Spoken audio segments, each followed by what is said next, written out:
The rain was whispering against the stained glass windows of the Academy Library when I found it. I hadn't meant to find anything really. I'd only come to escape Professor Elwyn's droning lecture on thaumaturgic ethics.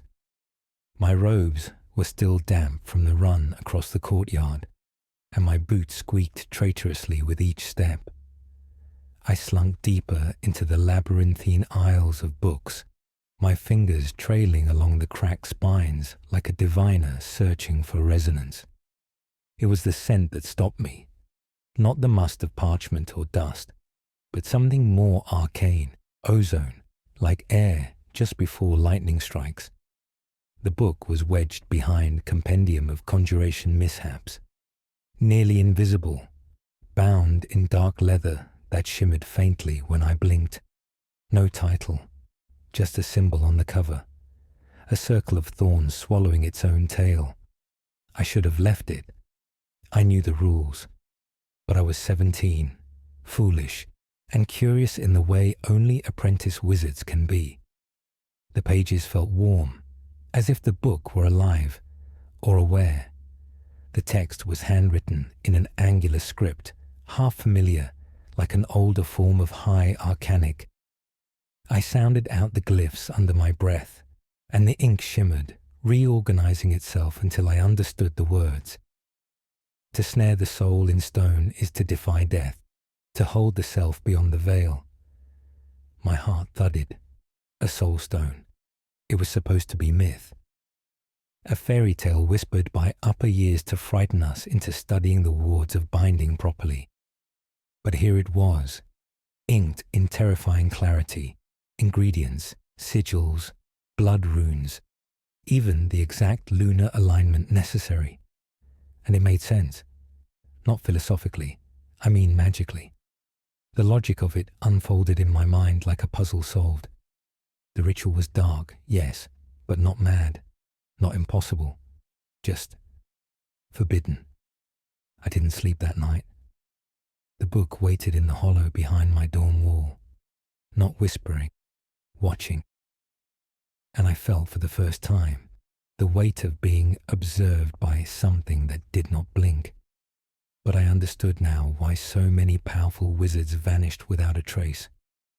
They didn't die. They changed. The full moon rose 3 nights later. By then, I had already crossed the line so many times that the ritual felt like an inevitability rather than a choice. Every night after the discovery, I returned to the hollow behind the stone with shaking hands and greedy eyes. I copied the ritual into loose parchment, memorized the sigils, whispered the incantations in the dark until the words no longer felt foreign in my mouth. I told myself I would not do it. I told myself I simply wanted to understand it. But desire has a way of disguising itself as scholarship. The ingredients were easier to acquire than they should have been. A sliver of grave obsidian from the Academy's restricted reliquary. For study, I told the custodian, flashing my best academic smile. Star salt from the alchemy wing, traded for a favor I would later regret. And finally, the vessel itself, a raw gemstone that could survive the soul's passage. A soul stone must begin empty, the text warned, or it will not be empty for long. I chose a mirror stone.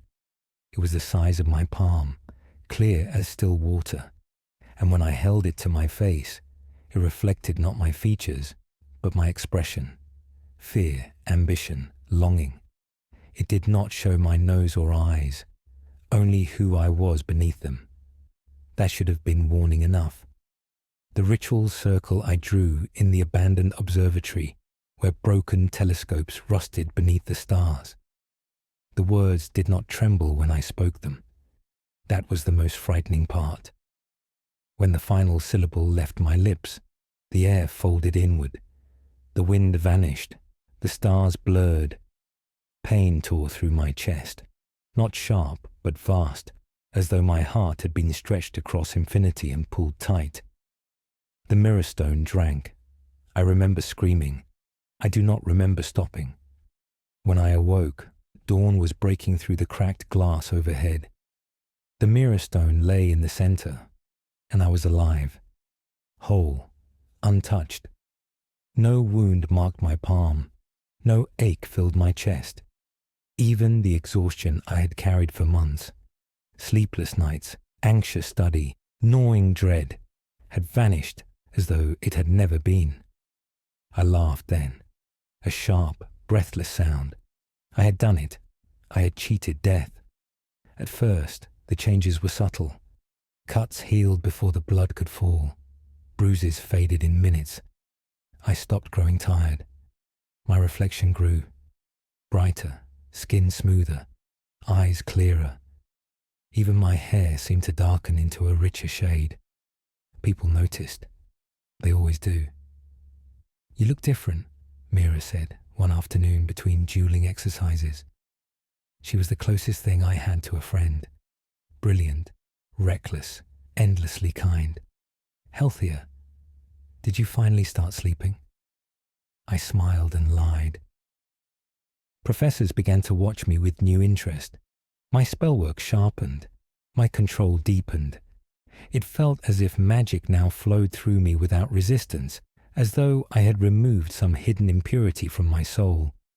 Of course, I had. And then I saw it. Not in dreams, in glass. The first time was in a polished shield hanging in the training hall. I caught my reflection only for an instant, long enough to see my face twisted into an expression I was not making. Pain warped it. Agony pulled it downward like gravity had doubled for my bones. I turned fully toward it. The image corrected itself. My perfect face stared back, smiling. I told myself it was a trick of the light, but mirrors stopped agreeing with one another. In my dorm chamber, my metal wash basin showed my skin as pallid and tight. In the academy's enchanted windows, my posture sagged with invisible years.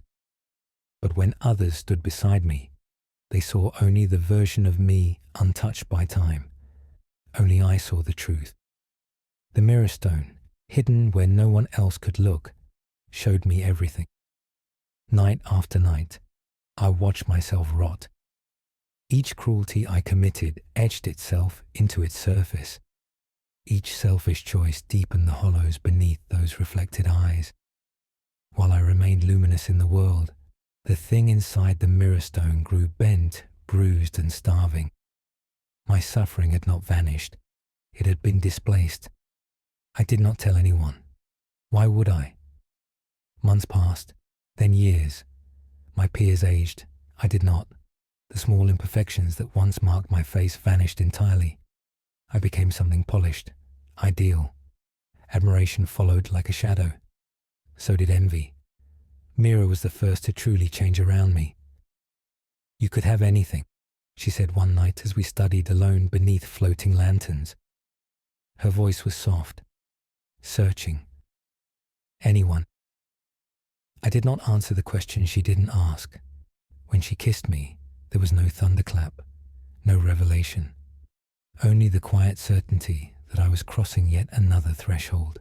She loved me, and I let her. Guilt, I discovered, is easy to ignore when it never appears in your reflection.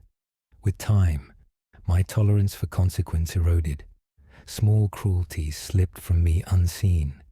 I grew sharper in word, colder in judgment. When rivals stumbled, I felt not sympathy, but satisfaction. And each night, when I dared to look again, the thing in the mirror stone grew worse. Its spine curved grotesquely. Its skin split at the seams of invisible age. Yet its eyes, my eyes, remained horribly alive. Eventually, I stopped looking. More years passed. The academy changed. Towers were rebuilt. Professors retired and died. I remained as a professor, now middle-aged and teaching the next generation of students. Eventually, the whispers began. Timeless, favored, blessed. If only they knew. Mira aged, slowly at first, gracefully, a fine line at the edge of her smile. silver just beginning at her temples. She tried to hide it. I tried not to see it. One evening, she confronted me. "Why haven't you changed?" she asked. "Not even a day." I told her it was magic. She told me that was a lie. When she touched my face, her hand felt suddenly fragile, mortal, temporary. "You're afraid of time," she realized. I almost laughed. "No," I wanted to say. "I have murdered it." She left not long after. And in her absence, I finally looked again.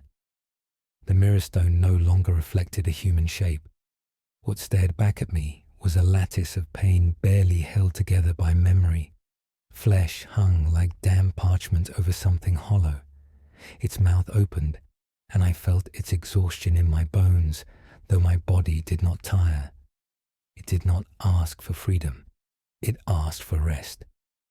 Horror finally overcame vanity. I returned to the observatory. The stone still hovered where I had last sealed it. I shattered the wards. Light tore across the chamber. The soul stone fell, cracking against the floor like ice. For one terrible moment, I saw us both reflected in the fragments, one young and untouched, the other ruined beyond comprehension. Then the years came home. Wrinkles ripped across my skin. My spine bowed. My breath stuttered in lungs long denied their dead. My hands trembled as pain, true pain, flooded back into the body that had evaded it for so long. The mirror stone screamed and went silent. I collapsed beside it as dawn rose once more through shattered glass. They found me there, an old man clutching broken gemstone, weeping into bloodless hands. No one believed my story. Why would they? The academy recorded my death 3 days later.